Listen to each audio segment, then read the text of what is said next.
Oke,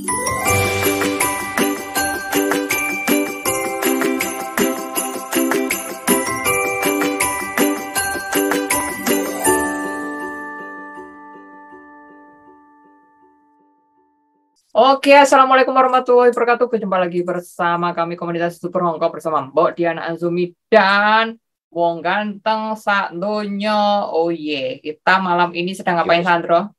Ngerumpi tengah malam. Ngerumpi tengah malam. Iya, iki urip modelan kene ben roh jawab. Ngerumpi tengah malam kali ini kita akan ngerumpi tentang apa? Ngerumpi tentang iki di ono lho. Nah, Ngerumpi ini ya. tentang apa ya? Ngerumpi tentang apa? Tentang Tentang membahas apa? membahas ini loh. Kenapa macam-macam karakter Simbah? Karakter orang tua yang dijaga. Teman-teman ya. Jadi kan intinya itu eh, berbagai macam karakter para nenek, para kakek, pokoknya yang sekiranya itu kan orang tua, usia lanjut usia, usia lanjut usia, Yang lanjut para lanjut usia di Hongkong, elderly, khususnya, buku. iya, Hongkong juga ada loh, yang laki-laki. Mungkin dari teman-teman mungkin ada keluhan atau curhatan atau sebuah cerita. Ada tadi kan. Jadi apa? Dia tuh dapat job dari Indonesia ya. Jaga satu nenek. Tapi kan nggak ngerti kondisi neneknya kayak gimana kan. Nah, di saat nggak ngerti kondisi neneknya bagaimana ini, ternyata neneknya sangat sadis. Berarti Dictable. Ya kan, dari agensi sama PT pasti akan bilang kondisinya baik-baik saja. jaga nenek gitu kan. Kondisi neneknya baik-baik saja. Tapi ternyata di saat Mbak tersebut bekerja di Hong Kong, ternyata kondisi neneknya ini tidak normal dalam artian kondisi psikologisnya juga karena melakukan kekerasan terhadap Mbak tersebut kan. Yes. Nah, berarti ini kan ada sesuatu masalah yang terjadi di nenek tersebut karena kondisi saat interview berarti antara agensi sama PT di Indonesia tidak menyebutkan secara detail. Yes. Berarti ini kan sebenarnya bisa disiasati setiap agensi juga.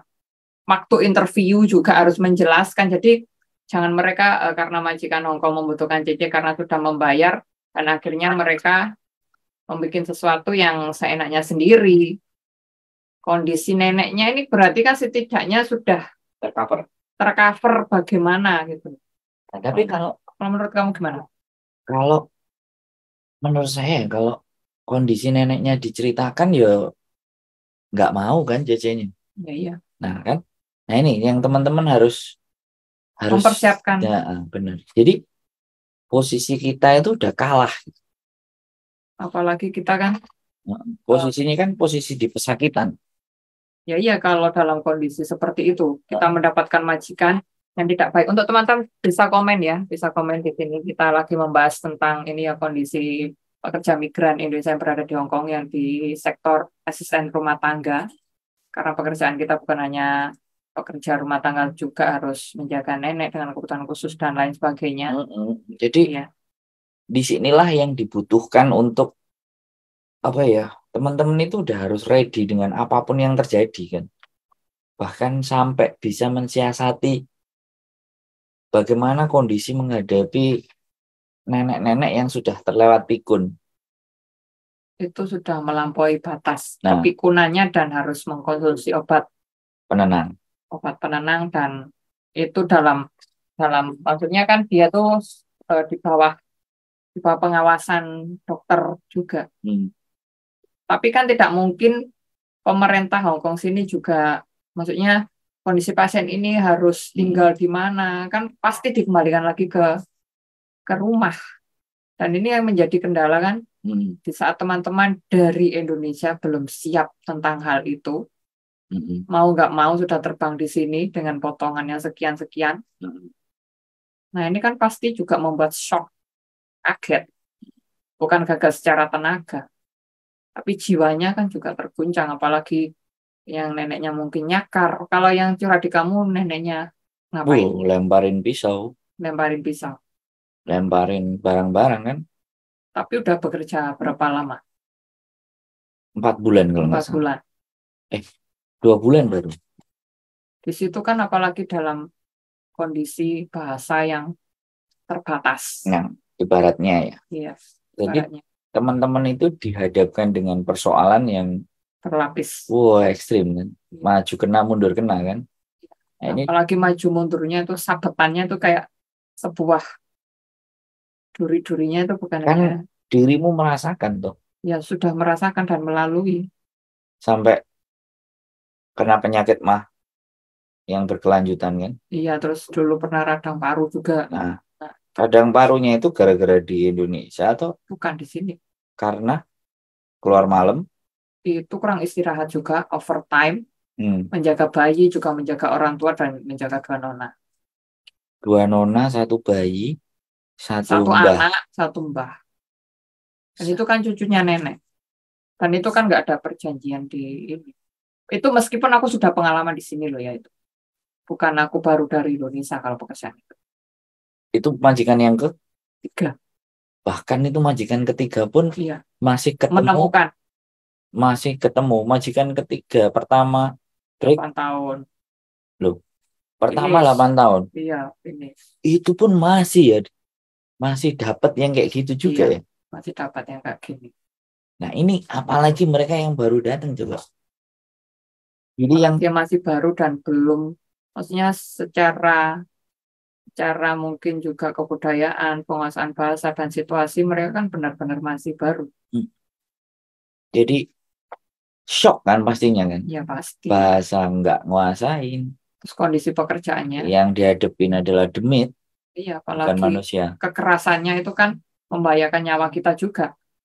Dan itu kan kalau seumpamanya terjadi dan kena CC-nya itu kan juga akan mengalami sebuah masalah hukum yang sulit juga karena kalau neneknya minum obat dan dia mengalami sakit yang itu kan tidak bisa disalahartikan secara serta-merta dia bisa menghadapi tuntutan hukum. Iya nggak bisa karena Nah, ya. posisi neneknya udah. Nah ini udah kekuatan lahir ini sudah. Kalau akalnya nggak main jelas depresi kan. Iya, bukan hanya ini depresi, sudah bisa main melakukan kegiatan maksudnya sesuatu hal yang di luar nalar. Nah, jadinya kita harus apa namanya kalau kita bilang ya spiritual kan.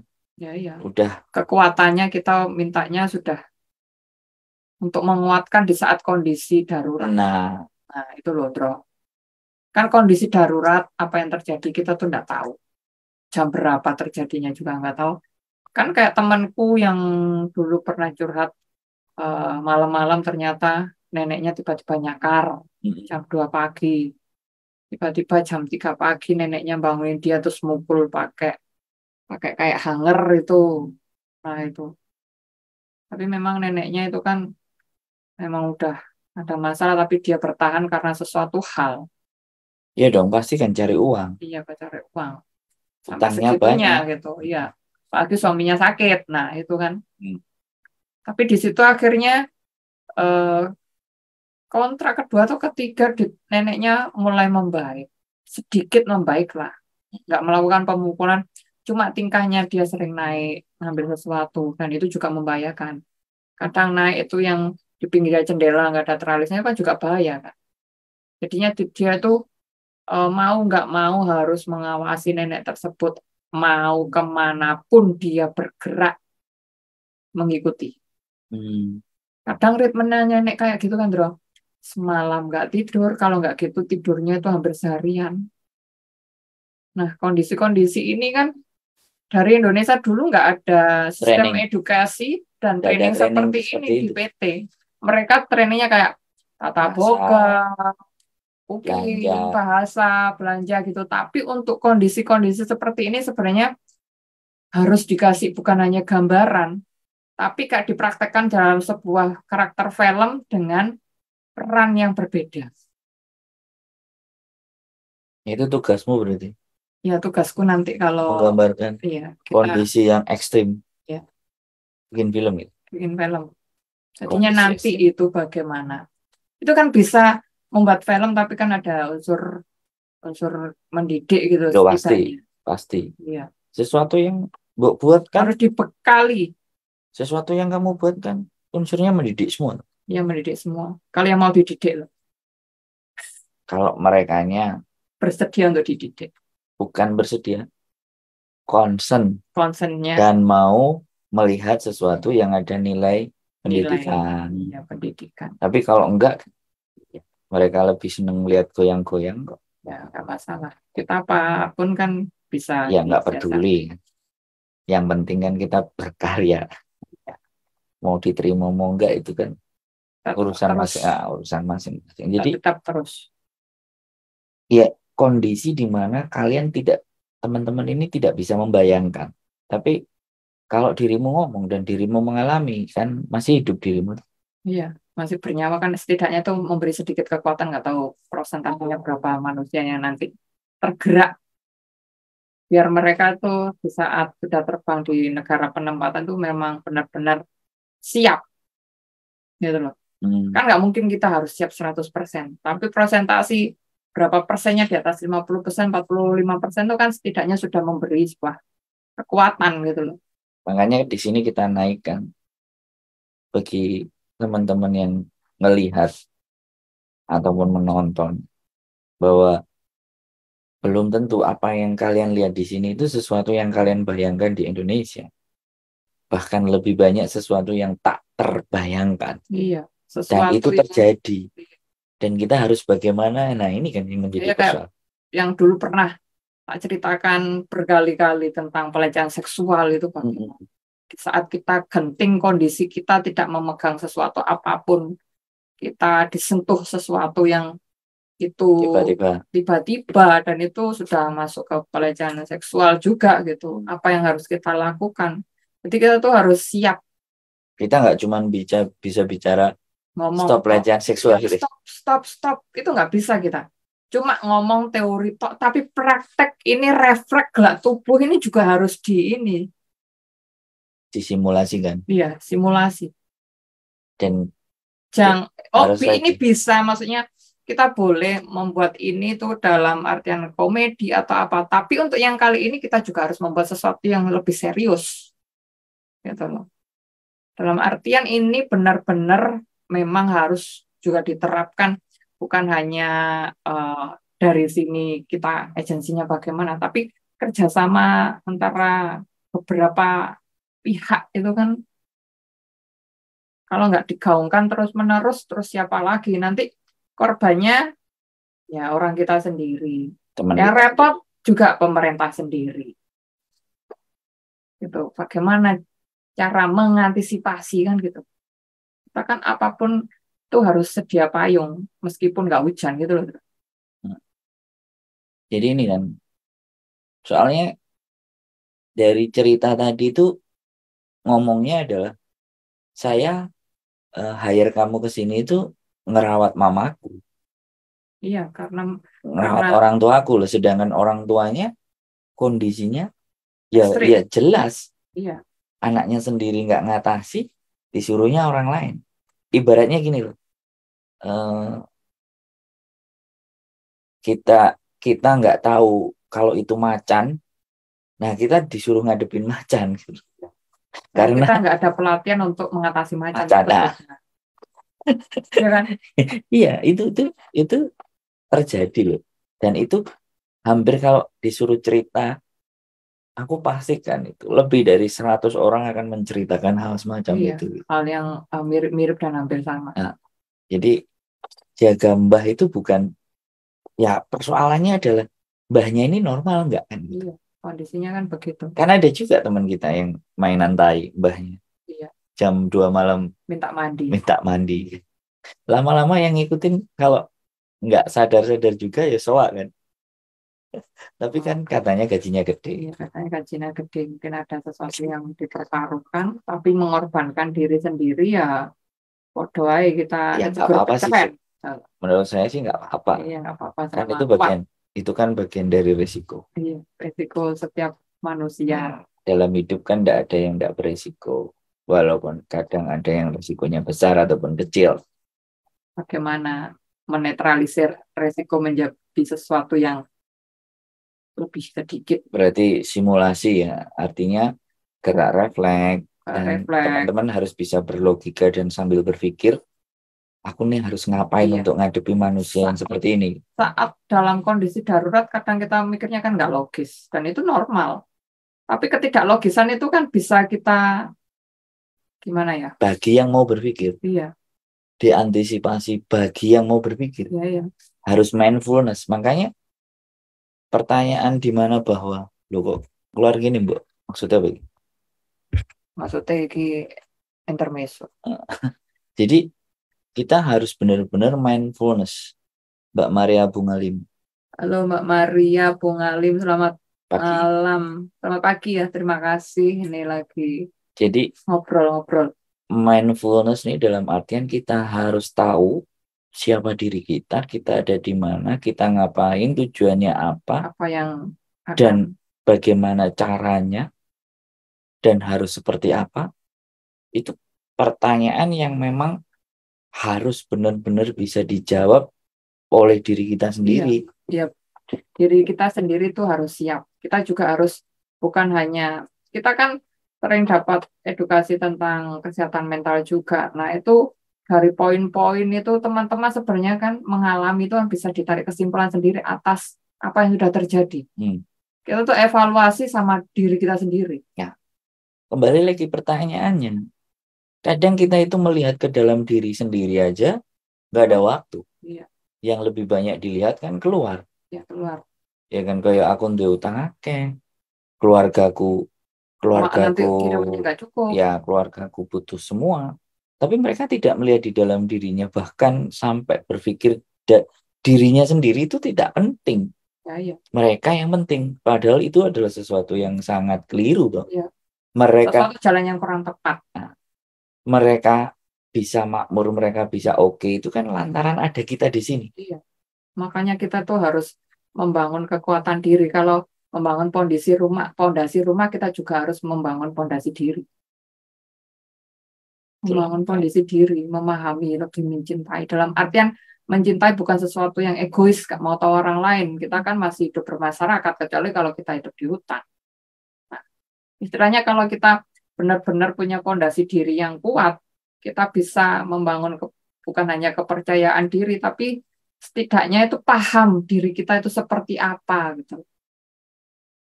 Dengan segala kekurangan kita bagaimana. You must know who you are. Iya. Berarti, siapa kamu? Nah, kita harus tahu siapa diri kita. Iya. Siapa diri kita?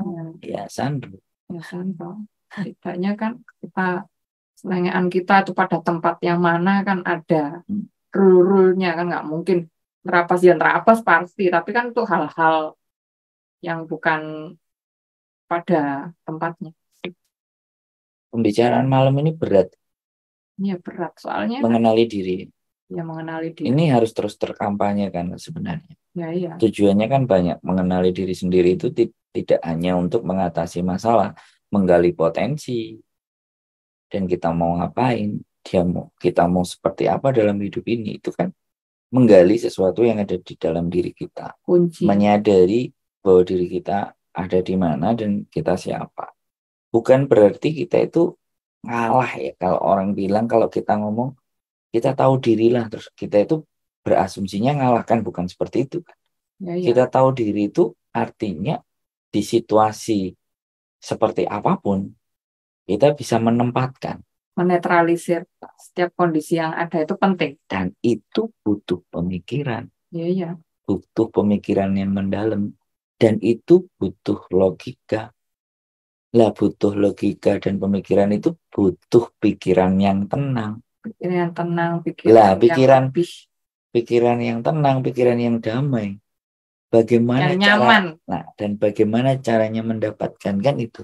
Ya. Karena kalau kita sudah bisa berdamai dengan diri kita dan tenang, artinya mau ngelangkah untuk mengambil sesuatu itu pasti Berpikir dulu.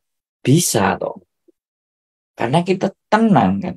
Ya. Yang terjadi di sini itu kan panik kan. Panik dan kepanikan karena penguasaan diri yang kurang. Nah, menguasai diri ini tidak semerta-merta semua orang bisa ngelakuin loh. Itu pembelajarannya panjang sekali kan. Panjang dan lama dan butuh. Nah, bukannya jam terbang atau apa, tapi kita terus menyadari kekurangan diri kita. Mungkin kita ada sesuatu omongan yang kurang tepat di teman, ya sudah berbicara. Kita mau berbicara ke teman yang sekiranya bukan teman akrab gitu ya, kita masih menjaga mulut kita. Meskipun kalau kita kan ngomongnya kan ceplas-ceplos gitu. Tapi kan di kalangan kita ceplas-ceplos. Tapi untuk yang di luar kita ceplas-ceplos, tapi kan tahu porsinya seberapa ceplas-ceplos tersebut. Gitu. Jadi itu kan juga merupakan sebuah penguasaan diri juga. Memahami. Iya, memahami. Memahami di mana kita dan kita harus berbicara yang seperti apa. Kita maunya yang seperti apa. Teman-teman itu melakukan sesuatu untuk apa. Kalau teman-teman emosi, semua orang pasti punya emosional itu. Tapi emosi itu bagaimana sih mengelolanya dengan cara yang lebih indah gitu loh. Kalau emosi ya emosi, nggak apa-apa, meso-meso nggak apa-apa gitu. Tapi kan nggak mungkin kita meso-meso di tempat umum atau apa. Meso lah ngumpat di rumah atau ngumpat apa ya nggak apa-apa, ngumpatnya itu loh. Jadinya biar di saat kita emosi, orang yang tidak ada sangkut pautnya sama kita itu tidak terkena imbasnya emosi kita. Kita harus memberikan pagar gitu loh, bro. Jangan sampai aku karena mangkel sama seseorang akhirnya kamu kena luapan. Oh ya kita kesabapan itu. Kita membawa energi yang buruk buat orang lain itu adalah sesuatu yang kurang tepat. Berarti itu penguasaan dirinya harus ada di benahi. TikTok. Iya, kalau isono utak iki dibuka, iki opo sih di sengono kremine apa ono cacingnya gitu. Kalau menurutku gitu loh ya. Tidak semua orang bisa mencapai tataran dan taraf seperti yang Mbak omongin itu loh. Tapi ya sudah. Tapi kampanye kita kan terus menerus. Kita itu harus menyadari kekurangan diri kita. Kita kan nggak punya kelebihan apa. Kita kelebihan apa sih? Kekurangan pasti banyak. Nah itu evaluasi terus hidup kita. Tapi kalau menurutku sekali lagi, mereka sudah sampai di sini itu sudah unggul. Iya unggul. Pilihan. Loh iya sudah unggul dan nyampe kan? Iya nyampe. Nah sekarang langkah berikutnya wis nyampe. Katanya mbok piye no. Mau apa lagi? Nah, what's next? Kan kita selalu pembicaraan kita kan selalu temanya tidak akan pernah lepas dari what's next. Apa berikutnya? Nah, apa berikutnya? Itu kan selalu kita ngomong baik dirimu sama saya pun selalu what's next. Ngomong sama orang lain pun mesti temanya what's next. Ya, akan apa besoknya lagi? Apa besoknya? Karena sebagian orang bahkan dengan masa depan itu kadang-kadang nggak peduli. Ya yang penting. Tapi ada juga yang kerja di Hong Kong ngirimin ada keluarga Indonesia nanti yang penting keluarga ada uang, yang penting keluarga makan enak, aku nggak makan enak. Kalau aku prinsipnya nggak seperti itu, bro. Enggak. Kalau menurut aku apa jenenge yang mbok katakan itu tidak bahkan bisa dikatakan secara teori itu ideal. Iya. Yang mbok omongin. Tapi di saat kita menghadapi ketidakidealan, itu tuh. Iya. Itu loh yang harus kita kampanyekan. Di saat mereka menghadapi situasi dan keadaan yang tidak pernah dia pikirkan. Coba blank nggak? Itu loh. Makanya kita harus menyampaikan kemungkinan-kemungkinan yang akan terjadi kepada teman-teman ketika ada di Hong Kong. Dengan karakteristik dan budaya serta kondisi serta keadaan itu yang Tolak lebih belakangnya sangat berbeda.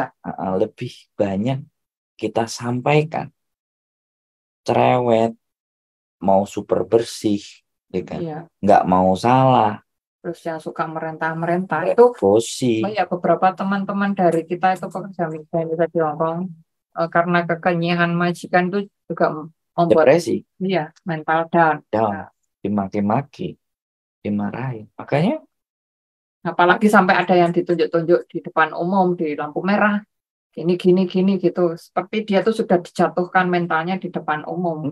dan itu yang dilakukan orang Hongkong karena dia tidak secara fisik.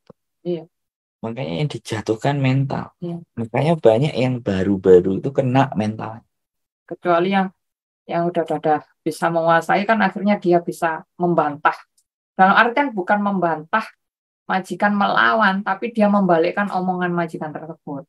Nah, itu dibutuhkan tataran kosakata yang baik, Iya, itu dibutuhkan juga pemahaman, pemahaman gitu. dibutuhkan memahami aturan. Jadi sebenarnya mereka datang ke Hong Kong itu hanya ingin ngejar cuan, tapi yang terjadi tidak hanya cuan yang harus dipelajari itu, tapi kompleksitas, pokoknya. Apalagi kita live in, kita bekerja sama majikan 24 jam. Istilahnya kita tinggal bersama majikan, mau nggak mau, burukan majikan itu pasti akan ada. Dan mungkin ada yang tidak bisa kita terima. Mungkin majikannya melakukan sesuatu perbuatan yang nggak baik di depan kita gitu loh. Kan itu rumahnya, dia mau apa aja kan nggak masalah meskipun ada orang lain di situ gitu. Kadang kan teman-teman kayak majikannya mungkin sering bertengkar sama istrinya. Ya itu urusannya kan. Iya, terus ada yang kalau dulu temanku anak Memarahi satu, anaknya, dia memarahin anaknya juga. mukulin anaknya. Tapi kalau memukulin di Hong Kong itu ada gini, kalau kita ada mengetahui tindakan kekerasan itu harus lapor. Iya, iya, iya. Iya. Cuman antara dua pilihan. Ketika majikan tidak suka, ngapain kamu lapor? Ini kan Iya. urusan saya, kan selesai juga. Iya, selesai akhirnya menimbulkan pemutusan kerja secara sepihak. Nah, itu kan teman-teman juga tidak siap hal itu terjadi. Belum lagi pinjam duit, belum lagi ngadain paspor, belum lagi hutang. Kompleks sebenarnya. Tapi it's okay, fine. Malam hari ini kita sedikit ngobrol. Kasih statement ya, closing statement. Closing statement untuk teman-teman yang bekerja di Hong Kong itu ya, saya selalu mengingatkan selain menjaga kesehatan, selain kita memberi asupan gizi yang cukup terhadap tubuh kita, raga, berilah asupan terhadap jiwa kita juga. Gitu. Dalam artian kita punya kepercayaan, punya agama yang kita anut. Ya sudah, itu bagaimana teman-teman senyaman mungkin mau melakukan meditasi di malam hari, melakukan suatu perenungan, apa yang sudah teman-teman lalui dalam satu hari. Istilahnya itu, kita itu dalam persoalan satu hari itu, anggap aja kita itu dapat ujian apa aja hari ini. Aku melakukan itu soalnya. Aku hari ini mendapatkan ujian apa, mungkin ketemu teman gini, bahagia atau apa, itu aku selalu, nanti malam itu aku biasanya nyempetin 15 ya. 15 menit aku nyempetin. Refleksi. Iya. Refleksi Ya ini adalah cara aku sendiri sih. Ya nggak apa-apa. Kan statementmu. Iya. Closing statement. Ya kan bukan hanya asupan secara raga, tapi asupan secara jiwa itu juga penting. Ya nggak apa-apa. Kamu ngomongin ini sampai 20, 30, bahkan 40 kali pun nggak apa-apa. Ya. Cuman artinya kan kamu berarti nggak baca. Kamu harus baca juga yang lain biar banyak pesan. Biar banyak pesanan, biar banyak panggilan. Itu closing statement dari Mbak Diana Yumi yang udah beratus-ratus tahun di Hong Kong. Mudah-mudahan teman-teman semuanya selalu sehat ya kan. Sehatnya jiwa dan raga. Boleh ngobrol dengan saya di channel YouTube saya. Atau datang di komunitas itu perong. Datang di komunitas untuk asupan jiwa. Asupan jiwa boleh. Biar asupan kreativitas. Agar kalian pulang nanti sudah siap. Nggak depresi lagi. Dan lebih berbahagia. Dan berharap minggu depan datang lagi kita belajar lagi yang lebih kencengan itu ya lebih kenceng, dan temanya ya mungkin beda-beda. hampir sama, hampir beda ya. Yang penting kita terus menyuarakan hati teman-teman kita semua gitu. Biar teman-teman itu kalau mau curhat, mau bercerita, meskipun kita tidak menemukan solusi bagi mereka, kalau kita cukup mendengarkan itu kan Membuat tenang. membuat tenang dan lebih lega. Jadi kuncinya adalah sebenarnya kita bukan solutor, tapi kita berusaha Kita menjadi juga bukan motivator, menjadi teman untuk teman-teman bisa lebih tenang, lebih logis, lebih bisa berpikir, sehingga teman-teman bisa dan mampu memutuskan sesuatu yang baik buat teman. dalam kondisi apapun. Nah, penting itu dalam kondisi apa. Begitu saja, selamat pagi teman-teman semuanya. Sehat Selamat selalu istirahat. dan assalamualaikum warahmatullahi Bye-bye. wabarakatuh.